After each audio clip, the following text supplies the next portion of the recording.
Welcome to Mentoring Moments. Mentoring Moments is a sub-series of the E-commerce Edge podcast. It is composed of clips taken from Jason's one-to-one and group mentorship sessions. Hello, everybody, and welcome to another episode of the E-commerce Edge podcast with me, Jason Greenwood, your host. It is my pleasure to welcome our next incredible guest, and he is Mr. Tony Lee from Egel Loc Corporation. Welcome to the podcast, Tony. Thanks, Jason. It's a pleasure to be here. It's awesome to have you along for the ride today. Now, what's interesting is my podcast is typically focused 100% on e-com, omni-channel, digital retail, etc. And although you don't work specifically in this space, I felt like some of your experience and what you have built in your company is still hyper relevant to what a lot of people, myself included, have tried to do in our industry. So I've been working in e-commerce for over 25 years, but when I went independent 5 years ago as an independent consultant, obviously, if I didn't have, at the point where I went independent, if I didn't already have a personal brand, if I wasn't already well respected, if I already didn't have a stack of skills that were in demand, I would have pretty quickly found myself out of a job. I would have pretty quickly found myself out of a living. And what I love about your approach, and we'll get into that and how you developed your approach, etc. But what I love about your mantra or what you preach is the fact that you have built your current company by thinking like a mentor more than a salesperson, right? You've based your Correct. entire business model on the concept of free content, transparent teaching, community building, community support. And then obviously beyond that, if people want one-to-one individual support or guidance, then they can pay for that, right? If they want you to hold their hand, if you want a done with you service, then they can pay for that service backed up by free guidance, free support, and free content.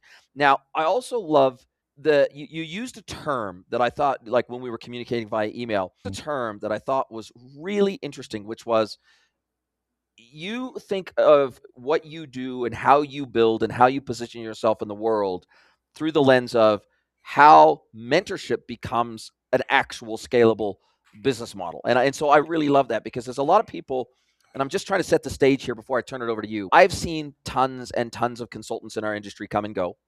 And oftentimes they're really good at their job. They're really good at what they know. They're really good at their skill set. But when they go independent, what they don't realize, oh my God, now I'm actually responsible for sales. Oh my God, now I'm actually responsible for building a pipeline. Oh my God, now I'm responsible for actually building a personal brand. I'm actually responsible for becoming known as an expert in my field instead of just being an expert in my field as an employee, as an individual contributor. Now I have to spend 75% of my time building pipeline and building brand and 25% of my time delivering work. Whereas when I was an employee, I spent 100% of my time delivering work to the business. 100%. And the final stat I'll share with you, and then I'm going to hand it over to you, is that I see on average, about 50% of the people in my industry that I see go consulting in less than 12 months, they're back working full-time industry side. Only about 50% can actually build a sustainable business off the back of trying to monetize their skill, their knowledge, and their experience. That's how difficult it is. And I'm sure it's even more difficult in some other industries. So what are your thoughts and what are your take on everything that I just said? No, they definitely appreciate that. That's a really good, concise summary of kind of everything I've done. So I think the approach, I wouldn't say I purposely came in this industry doing all that. That was definitely not the start for me as well. I think the full story. So me growing up, I grew up, so some context, and they'll make the story make a little more sense. So for context, I grew up in an immigrant household. My parents immigrated from Vietnam, so they came to America. No clue. They didn't go to college, but they told me I'm the first one born, so you should go to college. I was like, okay, how? I have no clue. You have to figure it out and go there. So that's my upgrowing story as well too. So I figured it out there. I actually got into like over 30 colleges during my time. But one of the groups I got accepted to a bunch of schools. UCLA offered me a full ride. Got into UCI, offered me a full ride. I grew up in like the Disneyland in California, that region. And then Berkeley, I got accepted to UC Berkeley as well too, the #1 ranked public university in the world. And they flew me out for a weekend to visit the school. And I thought it was awesome. First time on an airplane, first time away from home. It was a great weekend. And then I was surrounded by other students who were pretty much on the same boat. All of us, they found the whole group of students, immigrant families, first one to go to college. Let's just show you what college looks like. I was sold. I was like, I'm committing to go there. So I turned down a full ride at LA to go to Berkeley as well too. And my first thing once I got to school, okay, let me go thank that group, because without them, I wouldn't be here. And that has put me down this kind of thing, because I said, hey, thank you. You want to join a meeting with us? And I was like, sure. So I joined the meeting. That put me down this route of working with the Office of Undergraduate Admissions, because that's what they did. They worked with the Office of Undergraduate Admissions, helped students out with this process. I fell in love with it because I got to talk to other students almost like me. That I didn't think there was more of me as well too. Helping more students out there. It was awesome. At the time, I wanted to be a math teacher. Was my goals, because I had an amazing math teacher in high school. I failed my math classes, so I thought I couldn't be a math teacher. Found out you still could be a math teacher, just be a different major. So I still went on that path. But back in my head, I've all throughout college, I was involved with a bunch of outreach, access, recruitment programs to help students go to college. And I was like, okay, I'm gonna go work my whole life, and once I retire, right, I'm gonna go do this thing, help students go to college. That's always been like that thing for me as well too. And then so I went normal stuff, got to go work. I became a teacher. I became a math teacher. I ended up working at a test prep company. Got to work at UCLA as an outreach director as well too. And then all this time that itched back in my head until someone found out, like, hey, Coach Tony, or back then just Tony back then. Hey Tony as well too. My friend told me that you did admissions. Can you help my child out? I was like, sure. So I just to help out, no expectations for anything in return. And they're like, thank you. Here's some money. And I was like, whoa. Light bulb for Wow. me. Is there a way to make money from this? I was like, I thought I just want to do this for free. And then someone gave me money. I was like, oh, okay. And then next year, they're like, hey, my friend gave me your number. You helped him get this. Can you help my kid too?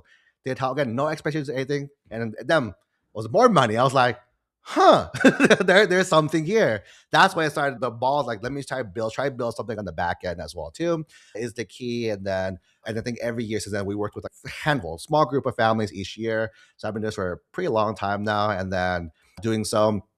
And weirdly enough, the pandemic, right? Back in 2020, I was always been online, because I've always preferred like the online route helps things more flexible for us. So when the pandemic happened, that's when I got pretty big in TikTok. As I think I got like over 30,000 followers. I became one of their first college admissions partners with them as well too. That was pretty cool. So my name was starting to get out there more, and the pandemic just sped everything up really fast. So that's when parents started reaching out to me. And then we started a Facebook group at that time, and we grew. Right now we have over 20,000 parents in there as well too. The whole concept was teach, exactly what you said, right? What goes teach a lot. And then I've learned, I think that's when I used the aha. The more I taught, the more people want to talk to me more. That's one of those, like, the more you give away, the more I talk. And you always hear, oh, hold back your best secrets, this and that. And I've done this for a pretty long time now. We work with thousands of families now. And if you check our YouTube, I think we have over 800 hours of tactical how-to videos, not even like high-level concepts. It's, you want to do this type of class, you want to do this type of summer programs, here's literally how to answer the questions. Here's literally how to do each step of the puzzle. Because the families who do, I think for me, a lot of our coaching students get in every single year to top schools. We get very excited. But I think the DMs that I really cherish the most are the parents who message me and they're like, hey, Coach Tony, I've been following you for a while. I've been following your Instagram, your YouTube, all the tips you gave us. I asked questions, you answered me in these live calls.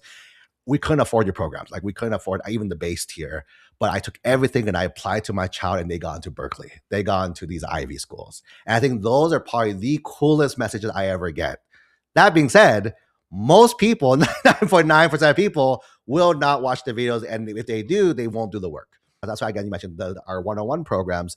And what we do is we keep the families accountable, right? Instead of you watching all these hours, we're going to gather your information, help you with it tactically as well too. Have our team give you the exact, here's what you do based on your situation is the key there. But for me, I've never been afraid of giving away all the best stuff, because and if it helps someone, that's even better. And for me, at the end of the day, the business is awesome. We have an amazing team we take care of. But for me, I think I have a bigger goal to impact more and more families as well too. I've always been the belief that more families can afford our stuff than can afford our stuff. So how do we keep expanding into that realm as well too? So we continue to make free stuff every single week for our families who can afford our stuff at the same time.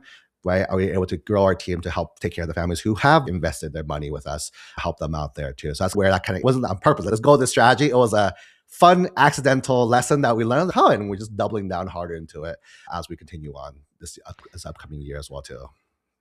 That really resonates with me. I ran a free one-to-one mentorship series for 3 years, and I many different people come into the program, and it was just a one-to-one mentorship program, and I did that free of charge. We have over 627 episodes of our podcast released. We release 3 new episodes a week, completely free of charge. Best Mhm. knowledge and information out there in the industry. I put out posts to LinkedIn, to Instagram, to Reddit, to almost every social platform out there. I post to those platforms almost every single day. We've got Mhm. thousands and thousands of videos on our YouTube channel, and all of that content is free of charge. So the reality Mhm. is, a lot of what I do as a consultant, people could, if they wanted to take the time, if they wanted to consume all my content, they could probably figure most of what I do out for themselves. They could probably do it Correct. for themselves. But like you, my clients, oftentimes, they have been consumers of my content for, in some cases, years without me even knowing it. They've never Mhm. interacted with a post on LinkedIn. They've never DM'd me. They've never left a comment on a YouTube video. They've never left a comment on a Spotify podcast episode. But when they come to me, they say, "Oh, look, I've been consuming." Maybe they'll send me a DM on LinkedIn. They'll say, "Hey, Mhm. look, Mhm. I've been following you for 2 years. Love your content. It's really been super helpful. But we think we're at a point in our business where you can really help us accelerate things. Can we have a chat about what that might look Yep. like?" And so oftentimes, like I would say, greater than 90% of the time when someone books in a call with me, they were exposed to me through my content first Mhm. before I ever even knew they existed. And so, in that sense, it creates a whole bunch of warm leads because I don't have to go through my whole spiel. I don't have to go through who I am. I don't have to basically give them my bio, convince them that I'm worth working with. I don't have to like position myself as an expert. Like they already know all that stuff. They're really just Yep. jumping on a call to see whether I'm the same person in person, so to speak, on a Mhm. call that Mhm. I am in my Mhm. content. They want to Yep. make sure that the real guy is the real guy, right? And then once they confirm that, they're like, "We're in." And so Mhm. it feels very similar with you, which is that the content is almost like the gateway drug to a done. I don't have a done for you service. I have a done with Mhm. you service. That's Got how it. my consulting is. I'm not going to do everything for you because it's impossible for me to. You have to be Or on the yeah. journey with me, but I can hold your hand. I can Mhm. guide you. I can support you. I've got some awesome frameworks for us to work through together that's going to almost guarantee a great outcome because I've Mhm. been refining it over 25 years of working in this industry. And you don't have to go through 25 years of experience to jump ahead. So to read ahead 100%. in the book. And that feels very much like the model that you have put out into the world. 100%. No, I think lot of it, again, a lot of people, oh, it's usually, oh, how'd you find us? Oh, we've been following you on Instagram for a while. And then for us, YouTube's been our big one. Oh, YouTube. And I was like, oh, man. So they're probably going to buy if they're going to be watching us on YouTube. Because most people binge. They binge a lot of our stuff as well, too. So again, you're right. We don't have to do the intros at all. They jump in. They know exactly, here's what the issues are. We help them diagnose something. And they're like, oh, that's right. You guys did tell me about that concept as well, too. It's like, we're not making it up either. So we're just using the same things over and over as well. Yeah, that's definitely 100%. I will completely agree with that as well too. So you eat your own dog food, and it's not do as I say, it's do as I do, right? Mhm. There's total congruency there, and they're not going to get a shock when they Yep. come to work with you. Not they get a shock that the team that they meet on a call, for example, is going to recommend something that you haven't already recommended in a Correct. video, in a podcast episode like this, or something like that. They're not going to get something that is totally different to what they would expect from you, and I Correct. think that is part of the trust building exercise, isn't it? Mm. That's a really good point. I think, yeah, because I think when we say, 'cause it boils down to a few frameworks, right? I always tell families also, I mentioned it's so complicated in general that if we had an if then for every single situation, it'd be like an impossible book. And how would we be as consistent as we are with so many students at scale as well, too? Because we work with a lot of students, either inside our program, even publicly. At the group's 20,000, we could give free advice all the time to a lot of families as well, too. So how do we be very consistent with all our answers? We don't be like, oh, that changed, that changed. So for us, it's like it's frameworks, right? I think you use the word frameworks. Like we think of everything in frameworks because, of course, we can't account for every scenario, and that's where it gets fun. Right? For me, like those really weird educations, like, ooh, that's interesting. Your school doesn't offer that. Ooh, that's interesting. Let's try to figure out that custom for you. But for the most part, a lot of us follow the same frameworks, and it applies to a lot of different schools. We have students from public schools, private schools, charters, homeschool kids as well too. A lot of our kids are from California, but we have kids from I can't say 50. I'm sure we have missing in one or two states, but we have kids from Alaska, Hawaii, and a bunch of other the states as well too. So we pretty much know how every state works, and it's exactly the same. Again, I always tell, like, my background was I was a former Berkeley admissions reader. That's where I got the bulk of my things. I was behind the scenes actually saying yes or no to students as well too. And then I've learned talking to other readers, other admission officers, hey, it's the same things that we look at every other school too, right? So in theory, just use the same frameworks and applies to everyone else is the key here. And do you feel like, for me, my business model is very unique for Mm-hmm. consultants and my vertical, right? Right. So not only are my frameworks that help my customers be successful unique to me, and not only are my discovery processes unique to me, but the actual way in which commercially I engage with my customers is Mm-hmm. totally unique. I've never seen anyone else in our industry do it the way I do it. And I did that for very specific reasons. And I'd love your take on the way you commercially work with your clients. So Sure. we have it's an all you can eat subscription model. It is not a retainer, or Mm-hmm, it's not mm-hmm, a daily rate or a weekly rate or a project rate or some custom rate that I pulled out the back of my ass because I thought that they could afford more, right? My prices are transparent. My pricing is on my website. The subscription is through my website. It's all you can eat with just a reasonable fair use policy applying, so that customer knows exactly what they're going to pay every single month for the duration mm-hmm, that they sign up for, whether it's a 3-month, 6-month, 12-month term, whatever it is. They know exactly what they're going to be paying, and they know exactly what they can get, and that they can access all of my services for that fixed monthly fee. So it gives them some confidence that they're not going to be nickel and dime to death. It gives them some mm-hmm, mm-hmm, confidence that the pricing is transparent and they're not going to be charged a different rate to a competitor, for example, or mm-hmm. someone smaller than them or someone bigger than them. And so I feel like you can differentiate your, let's put it this way. I feel like you have to differentiate your offering in as many ways as you possibly can in order to stand out, right? And whether Sure. that's through your pricing model, through your packages, through the way you present information, through the type of support that you provide. Maybe it's phone, maybe it's email, maybe it's live chat, maybe it's Slack, whatever it is. I feel like, especially today, with so many vendors, for lack of a better term, out there seemingly offering similar things, Sure. it's hard sometimes. If I went to 3 different or 4 different or 5, like, I never went to university, but and I'm self-taught. But Mm-hmm. if I was trying to get into university today, I might Google or I might go to ChatGPT and I might see Google or ChatGPT something like college admission assistance or something like Mm-hmm. that, right? And I might get given 3 websites and one of those might be yours. And then Sure. if I go to those websites and they all look the same, they all sound the same, they're using the same kind of language and they're using the same kind of positioning and they're selling services in the same way, then it might be really difficult for me to differentiate between those three, right? And so I Mm-hmm. might need Mm-hmm. to jump on a call with each one of those and say, which one just feels better, feels like a better Sure. fit, right? Yeah. But they may not be a better fit. And so, how do you strive, or do you strive to differentiate from potential competitors you have in the market? That's a great question. So we do get asked this a lot daily. One of the running jokes that we have is a lot of our parents like, man, I clicked the one ad and now I'm here with every single college admissions person out there is the key. So we always ask like what makes you guys a little different as well too all the time. So I'll say a few things, right? So number one, differentiation is huge because again, there's tons of college admissions people in this. In one of the moms, I just jumped on the call right before this one, and she was telling me how, man, this is like it's a massive business. A lot of people are doing this as well too, right? So why pick you versus other people?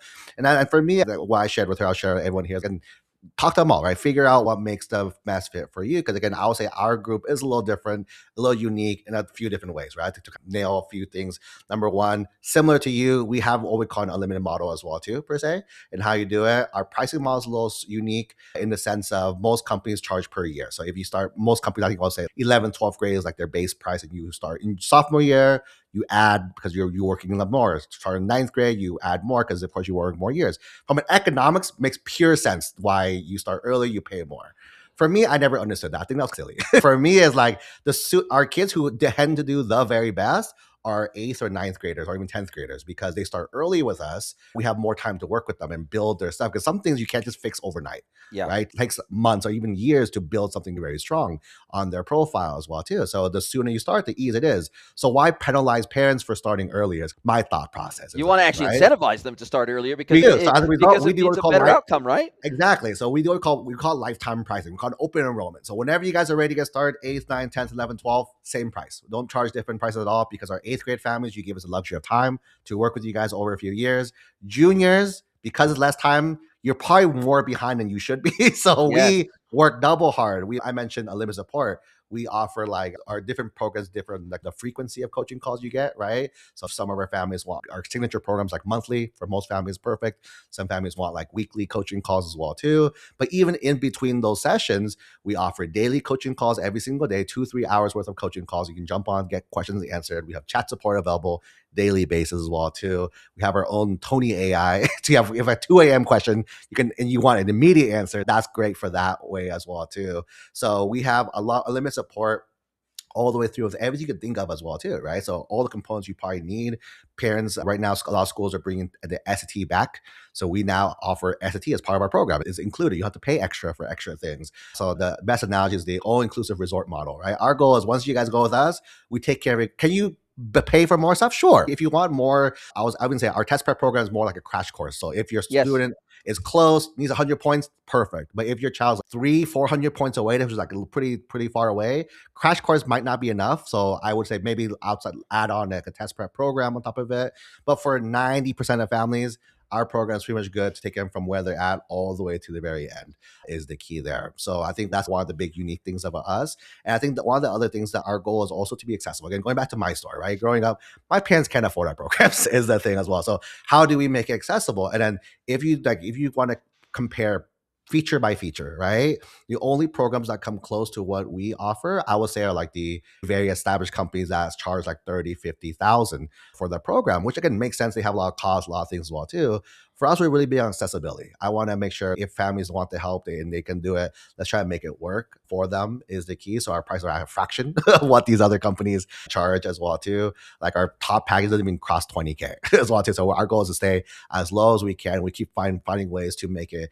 It's always a fun question. How do you keep adding more support while reducing the cost? It's always how we always think about this way for our families is the key. But then that's our unique thing. And again, I think our approach, right? No one really treats admissions the way we do. Most people treat it as how do we help my child stand out in the admissions process as well too, which can you do it? 100%. If you are the number one student in the world, you Yep. will naturally beat everyone else. Yes. The issue is only one number one student in the world, right? Yes. A At lot each of thing. us, a lot of us are part of 99% that we can't be number one.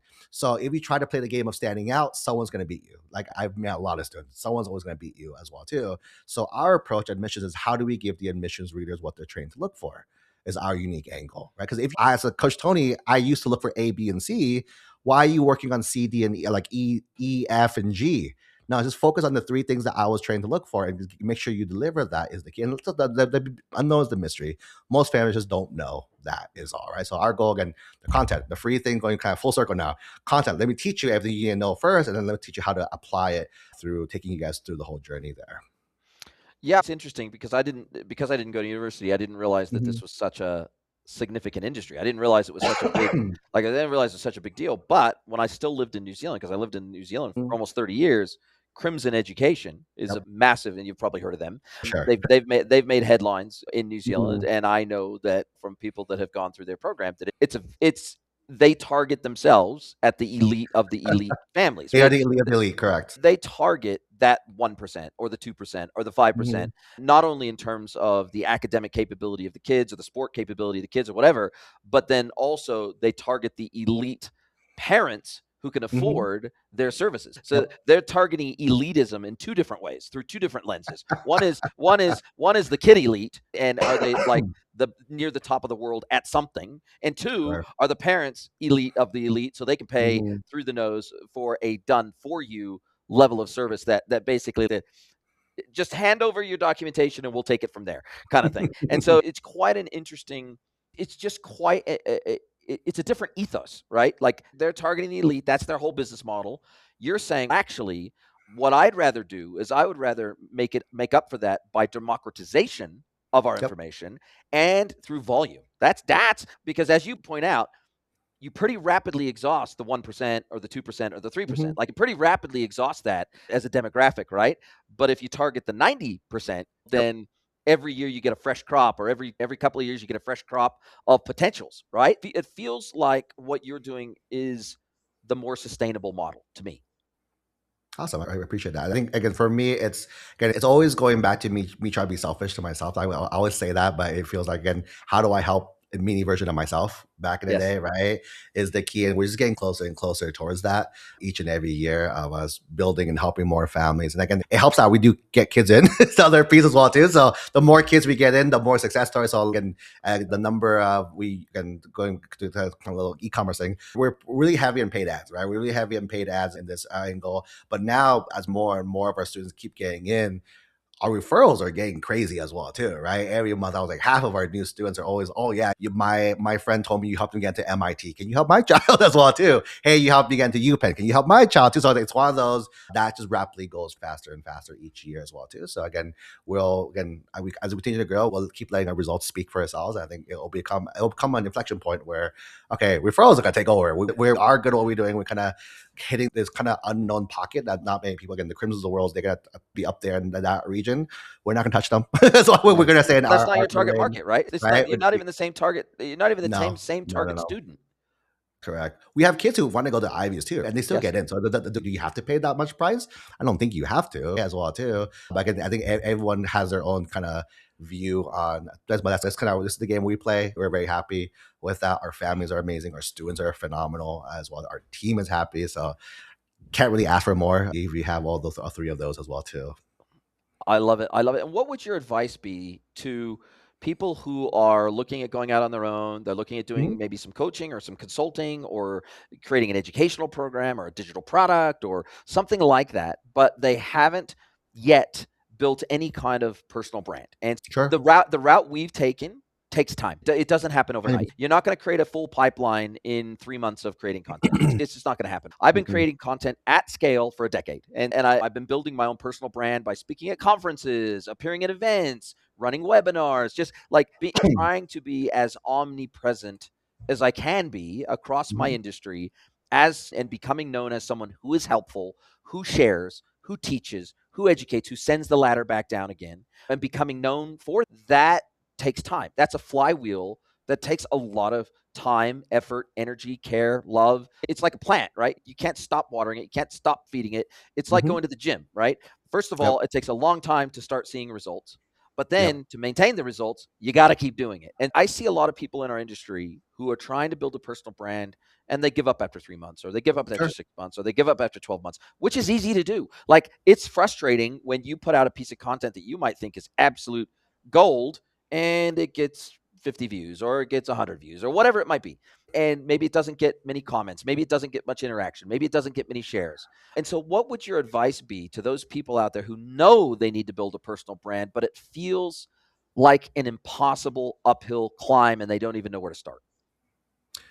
I have two answers. I have a direct answer to the personal brand. I have a side quest answer as well too. So the direct answer I would say first is I think because we live in this online world, the numbers get skewed a little bit, right? I think we're used to in a world where all these celebrities, millions of views, every post, millions of views. You open TikTok and each one has hundreds of thousands of likes, and which means you scroll back, oh man, 5 million views. That's a lot. Yeah. 50 is still a lot of people as well Yeah. too. It's like if you have go in a college classroom, like university, you walk in classrooms, right? 20 is a lot. And when you go to lecture halls, it's 50, 100, 200. That's imagine every seat filled. That's a lot of people as well Yes. too. So even if you get that people, nurture those folks. Again, I started with one person, right? One person. I did really well for that one person. They told number two. Number two to number three. There's tons of I think pure by pure metrics. I don't have my social media doesn't have the most followers compared to all some of the other ones. I think our business is doing a lot better than a lot of the other ones based on what I'm feelers from folks as well too.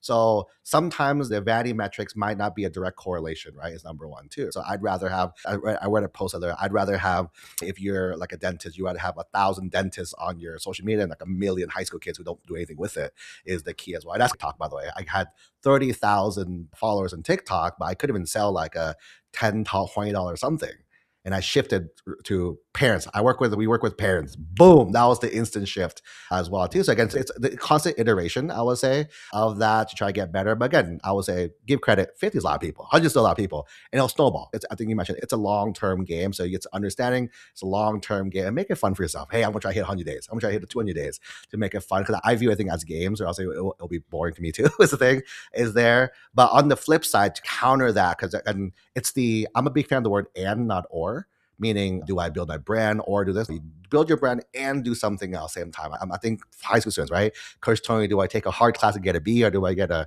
easy class and get an A? No, you take a hard class and you get an A. There's no in Yes. between, right? So what I would say, build your brand. That just an expectation. It'll take a while. I don't think I have a great like big brand either yet, but it's working its way there. At the same time, I think the two skills that these, I think this kind of full circle moment you brought at the very beginning, there's all these other skills that we juggle besides just our brand, right? I would say the two big ones that I think I was fortunate to have or learn really quick for myself is marketing and sales. Those are the two things that will get you up and running right away as well too. Marketing, getting in front of eyeballs, in front of people is the key. You could either do it old school, manually reach out to people, or you can bank on it, do ads. We're all full on ads, so everyone sees our ads as well too. So get good at marketing over there. And number two is sales, right? And converting people, because you can get a lot of eyeballs, but if no one buys, and it's the I think you probably saw on Instagram some girl with some big influencer, million plus, you couldn't even sell like 20 or whatever, how a few shirts or something. She couldn't even do it. Which it was like, that's a huge mismatch when it comes there as well too. So I think marketing and sales are two really big skills. Even now, some people don't even know who Coach Tony is. Like, even though when they talk to our sales people, like, who's Coach Tony? They're like, oh, never mind. Ignore him then. And As it well. hurts, man. I tell you, if I'm at a conference, for example, and I'm speaking to a crowd and half the people there have never heard my name before, it's, that, like, I've been working on this personal brand thing for a decade. Like half this room hasn't even heard my name before. It definitely, it keeps you humble. It Mhm. definitely keeps you humble, because we can easily slip into echo chambers online, right? Where Sure. we fall into areas where everybody knows us, where we know the Mhm. subject matter, we're the expert. It's easy to pump up the ego or whatever. But oftentimes, that place of comfort is not where growth comes from, right? It comes from the uncomfortable, doing the uncomfortable thing, being in new places, talking to new people, forging new relationships. That is Mhm. where the growth comes from. And I think it's a combination of hunger and humility in equal measure. I think is where the growth really comes from. Have you seen that too? 100% as well too. I think so. A more recent anecdote. So we do a lot of free tradings, right, all the time to our families, and then so we do one every single week, and it becomes easy because you see the same names every week, and isn't that as well too? Something new we've been doing. We've been running ads to cold trading, so basically cold audiences, people who have no clue who Tony is as well too. And that's really fun, right? Because literally, I say, "Whose first time is it here?" And it's usually like a few new people and majority old. But the last few weeks, we've been doing these type of new trainings that we've been just like marketing to the new folks as well too. Because for us, we get the top of funnel. Hey, here's who I am. Here's what we do as well too. Mostly everyone's I'm new. I'm new. For me, I'm excited. For me, it's a fun thing. Ooh, very cool. I get to work on showing who I am as well too. Is the key one more time. I definitely say that. But I think and these people is I think what's hard. It's easy to always convert your warm people. It's hard to convert cold as Yes. well too, right? So if you can crack getting a new stranger to hand over a credit card or do something, you mastered it, right? Now warm becomes easy and then easier than as well too. So now I definitely see it. And we see it firsthand with ourselves. We challenge ourselves even more, especially with us. We're kind of trying to focus in California as a thing because we want to be the California experts is the key as well. And then we'll hit the other 49 states right after that. But establish dominance in California first, and then even that. And then the thing about ICE, our market is it refreshes every year. Like you mentioned, we have four grades. Our seniors graduate, but we have eighth graders become ninth graders. Boom, Yes. new set of people every single year as well too. So for me, it'll be a never-ending game of people knowing who I am because it'll keep recycling every single year for us as well too. So it's a very natural flywheel for us at least of like new folks every single time. I personally enjoy the marketing side. So for me, it's a really fun angle to be in of like getting people. My favorite is from an unknown to people who know who we are. That's my favorite of the whole company, every single component as well too. That's where I get the most, I geek out the most is that. So Yeah, and when people tell you, "My God, if I'd only met you sooner," like that's what feels good. If only I'd 100%. met you 2 years ago before I implemented my ERP, or if only I'd met you 2 years ago before we implemented our crappy e-commerce system, then we could have saved ourselves a whole lot of time and a whole lot of money. You didn't meet me before, but at least you know me now. So let's onward and upward from here. Listen, what's when you think over the next 6, 12, 18 months, is there Mhm. anything you don't offer today that you are planning to offer, or are you seeing a gap in the market, or is there anything your students or their parents are asking you for that you are Sure. not yet able to offer, but you want to offer, that is part of your service development Yeah, roadmap? it's a good question. So two answers. First one, education moves very slow. It's number one, right? So I have learned that. So what comes to mind instantaneously is AI. AI is Yeah. like the big hot topic, the buzzword for 2025 going 2026. It's not going to stop. I think it's going to go. I'm a huge AI geek, so I play with it every day, push it to the limits every single day as well too. And then, but it's always try interesting to see how you integrate it as Yes. well too, because as we move faster towards AI, I realize a lot of us want to run away from AI at the same time as well too. So I think that's like we had this talk a year ago in our team of like how hard do you want to push AI with our families as well too. And we actually decided we actually want to be human first. It's our like human central is our thing as well too. Just Yep. because we know and we see it all the time. There's tons of here AI tool to help you with admissions, blah blah blah blah as well too. Which again, there are people who are gonna love that. They're gonna jump on that as well too. But I think the reason why a lot of families join us is they want a human. They don't want to talk to a robot yet. Maybe one day they'll talk to a robot and they'll be okay with it. But for now, people still love that human to human connection, right? So I think for us, it's always that balance of how much AI do you integrate in things as well too, because some things it makes perfect sense to integrate it and yeah, go for like Coach Tony AI. If you have a quick question, it's perfect. That quick Yes. question, ask. It's trained in my brain. Ask at 2 a.m. in the morning. It'll respond instantaneously. But some of our families truly just want to wait. Hey, I'll wait till you guys open at 12 o'clock and then we'll ask a human because they prefer that human to human connection as well, too, is the key as well. And I would say AI is probably smarter than all of our coaches as well. They're the Yes. key as well Yeah. because train on everything. So in Yes. theory, Stuff but that I you've think even that forgotten. oh, always. But the thing is, people love that human connection. So I think as we navigate the next 6, 12 months, we rolled our app. We built our own internal system. We played with a lot of different tools for our families and they've been navigating. But we actually spent the last years just building our own kind of infrastructure. So everything is all in one stop. Now you can log in, book your calls, talk to our team, and everything in one stop as well too. And then so it's the what do we build next? That's the fun parts for us as well too. I would say that AI is always the thing top of my head, but I guess it's being aware of the thing, aware of how parents will react as we roll it out is the key because again our biggest thing is making sure our students win. This is the north star, but at the same time we want to have the parents have the families to have a great experience in their program as well too, right? I would love not only people like, oh yeah, my kid got in, but I loved working with them. That's the vibe that we're looking to do as well too. Because for the most part, I think we know we do really well. We keep doing our missions well. Love to grow our brand more, right? On the topic of branding today, grow the brand more, of course, which will always just help more things. But I think we're in a really awesome spot. We're able to help more and more families. Is figuring out how do we help more. So it's a thing and making our processes better to achieve to help more families out in that regard as well. Wow. Amazing. Amazing. And I think I think intent matters, right? And so what I would say is it feels like your intent first was help. How can I help? How can I assist? You did it for free. You help some families. You help people that look like you in the sense that they were going through something similar to what you went through. And you said, Mhm. if I can make it a little bit easier for them, it's going to make me feel good. That's the payoff when you're not Correct. charging money. Correct. The payoff is I'm going to feel really good if I can help someone that looks like me, went through a similar situation to me, and I can help them get ahead in life. Then that's going to make me feel good. That's just going to make my heart feel good. And so I feel like you know how dogs can smell fear? I feel like people can smell intent. And so I 100%. think if everything comes off as a thinly veiled sales pitch, people can tell that. I think Sure. if people feel like, oh, you're only trying to help so you can make more money, people can sense that. If the first intent is to help first, but yes, I got to make a living. Of course, I got to make a living, and Of this is course, yeah. one way I can make a living. I think most people understand that. But for example, through my content, I would say only one post in 100 even comes within a sniff of being salesy in any remotely sort of a way. Like occasionally, out of maybe 100 posts to LinkedIn at the bottom, I'll be like, hey, if you need help with any of this stuff that I talked about above, you know where to find me. That's Mhm. like as close as I get to being sales. It's never, oh, hey, here's the 53 ways I can help you. Slide into my DMs and let's chat. It's never like that, right? And I think that level of and I've never been salesy in my content for over a decade. And so I Mhm. think that track record of consistency of putting out content with zero expectation that it was going to lead to a sale.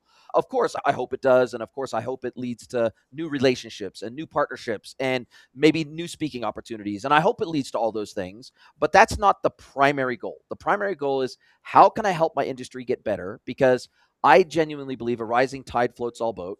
boats. Mhm. So if our industry gets better, and if I can help grow the pie, then I'm always going to get my Mhm. slice of the pie. But Yep. instead of aiming to get a bigger slice of a fixed pie, why don't I try to increase the size of the pie first, and then everybody gains, everybody benefits, right? Mhm. I don't have to increase market share to continue to grow my business, right? Because now the available market, the TAM, is much bigger. And so Correct. I feel like that's the mindset, that's the heart set that you've gone Mhm. into this with, which is, hey, a rising tide floats all boats. If I can generally bring a higher level of understanding to this industry, if I can bring a higher level of knowledge, like if I can increase the base level of knowledge in our industry, Mhm. Mhm. then that base level means that there's going to be more people that are going to know when and when not to hire someone like me to help them. Mhm. I Would that be accurate? I think 100%. I think our goal is to kind of help as many. Again, it's the mission of how do you help more people as well too, with everything in this process there. So if you can help do that, plus I feel we make our competitors stronger too in a good Yes. way. Of hey, all of us are fighting for the same families from a business point of view, which makes us all do better too. Again, it's not gonna be fun if you're the only one, if you're the only person kind of assigning the families, but it's really fun seeing which one fits. And I think for me, again, the slice of the pie is a really good analogy. Our program's not for everyone either. You know, you talk to someone right away, and just on your point of kind of giving first, all of our calls are set up as coaching calls first. I think for us, one of the big things we even told, like one of our big things of any new family, we only give them help first. Let's help them first, and then we'll let them know if we can help or not. We actually reject, I think, 80% of families because there's no way we can help them. Like we know we probably Wow. can, or we know that hey, this other company's probably better fit for what you guys are looking for. Anyways, Maybe we'll send you to Crimson if you're the right fit. yeah, like if you have big baller bucks and then you want they are the big baller bucks as well too is the key. But there's a group of families that are like, oh, perfect, we can definitely help you guys out. Everything's where you at. Let's do it as well too. Because again, that's and then for us, when we love to help those families, 'cause again, it's a good fit. I think that ability to say, oh yeah, we're probably not going to be a good fit for you guys for XYZ reasons, right? Gives us more conviction. Oh yeah, when we say yes to a family, we really can help you guys out with the key as well. But for us, we lead with the coaching calls. So it makes it a little because all the other, I think a lot of other families come to, wow, everyone's first call is like a sales pitch. Our first call is, hey, tell me about your kid. Let me help you first. Cool. I can help. You want a second call? The first call is just let me just coach you, right? Let me just coach you first, which is non-traditional. No one really does that. It's like, imagine your first sales pitch is they just give you everything you want to know. Here's your value. Some families are actually really good. They're happy with that. I'm like, perfect. You're good to go now. Yeah. We did our job of helping more families out. So we did our thing. You can go off into your own. Then they'll come back to us in a year, like, hey, cool, we did it, but now we're stuck here, right? Yeah. Or That now we've didn't got work another out. kid that we want your help with. Exactly. We have a lot of our people who meet us late. They're signing up the younger kids a lot earlier with us because they know this, or they tell another. They tell their friends, right? For them, they were happy, but they told their friend. Now their friends signed up with us. So I think it's a fun way to think about it. We're helping our industry with helping ourselves too at the same time. So it's like a win-win in both areas there. And maybe you've answered the next question I'm going to ask, but if you could sprinkle fairy dust on the Mhm. college admissions industry full stop, and you could snap your fingers and improve one thing about the Sure. college admissions industry, what would that be? We I am not a fan that every kid should go to Ivy Leagues, as my authentic thoughts as well too. I Do you believe feel every kid should go to college or university? no, Okay. my other thought. I don't think so either. I think it's for the certain type of students. I've met a bunch of students. I was like, hey, I know I'm college admissions, but I don't think you should go. Or based on because the entrepreneur kids, the kids who are like, Pretty they much already start kids three like me businesses. that couldn't wait They, to they, get out of high yeah, school and start making they money. started three businesses already. I'm like, you could probably make way more money. Just keep doing what you're doing, and you can always come back. Right? Yeah. I'm telling the kids. I told mom too. Again, not saying you don't trust, don't do this. Do it what's for family, but you can go and come back to community college afterwards. It's Yes. always going to be there for you as well too. Is the key. But for me, is I don't think everyone needs to go to an Ivy League. That's why for us, we don't. Again, it's great when our kids go to Ivies and stuff. We get to brag. I love to brag, right? So it's great there. At the same time, I don't think everyone should go there. For us, is what's the best fit for you. So I think if a lot of families shift like, oh, I want my kid to go to LA or Berkeley or Stanford or MIT. For me, that's why we always ask them, hey, tell me more about what your kid wants in a school. And we even tell like one of my big final things I'll tell families, keep ranking top 10, not top 5. Because Yes. ranking helps with three things. Student gets to brag for a little bit, right? They get to put on their resume, and mom gets to brag to her friends for a little bit as well too, right? That's pretty much it. In Yeah. today's world, and then but because we live in such a more sophisticated world, your degree is not going to take you as far as it used to, right? Yes. 20 years ago, yes. 20 years ago, you go to Harvard, you're pretty much set up Yeah. for a Life. while. Yeah. But for now, cool, your first job is gonna be fine. But Yes. then if you don't have the skills to back it up, someone's gonna beat you now. Is the Yes. key. So that's for me, going back to again, find the best fit for you. You care about staying close to home, far from home. You want something you want in a certain school. So for me, it's trying to find the best fit for a school. And our approach, we work backwards, right? Let's be more strategic about it. Let's not waste time as well, too. I think kids should sleep 8 hours a night. They need it. Kids should have, I call it me time. Go scroll TikTok, Netflix, YouTube, be a human, be a kid as well, Yes. too. And right, it's an and. There's and let's make sure everything else hits as well, too, if that's what you want to do. Couldn't agree more. Couldn't agree more. Now, I will drop a link to your LinkedIn profile in the show notes as well as to your website in the show notes. But if somebody wants to find you, I guess they can Google or ChatGPT Coach Tony, and I'm sure they'll find you. But where's the best place to consume your content, even if it's somebody in the e-commerce industry, even if it's somebody in the digital space, and they want to see how you've done it. They want to look at your content. They want to see how you position yourself. They want to look at your model. They want to go to your website and see how you position the community versus the paid services. What's the best way for people to check you out? Yeah, I believe I'm the same social name on everything. Coach Tony Lee, one E. I can't afford a second E. So Yes. this is Coach Tony Lee on all things. Slide my Instagram is probably where I'm probably the most active in all the platforms there. If you want to check out our company, Egel Loc is actually the word college backwards. If you spell college Oh, backwards, I that's like Egel that. Loc. Is the thing. So it's one of those, what's that word? But once I tell you that, you can't unforget it now. So we Yes. work backwards to get the college. So it's the word college backwards is the thing. Yeah, so follow us, always slide my DMs. I'm always happy to help any way I can. Amazing, amazing. And I'm sure there's probably some parents out there that will probably listen to this and be thinking, man, I need to go and talk to Coach Tony about getting my kid into an Ivy League school.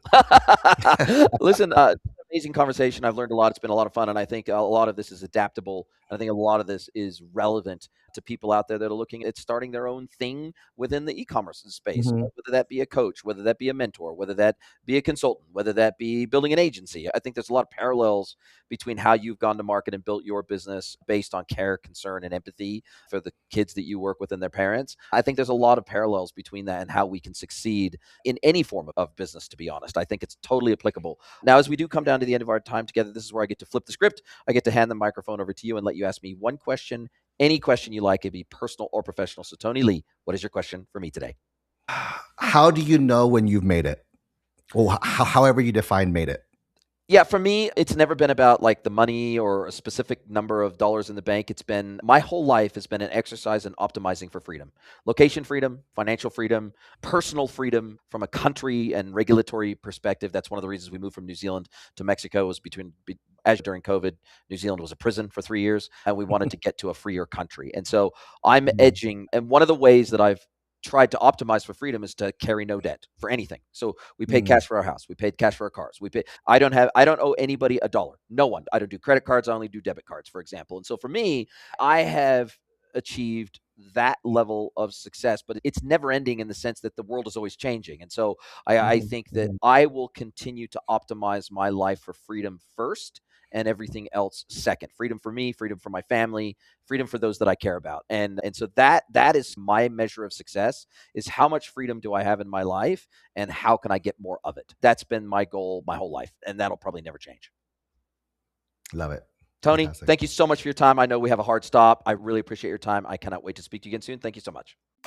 If you'd like to get mentored by Jason for free, head over to greenwoodconsulting.net, scroll to the bottom of the page, and click Get Mentored by Jason.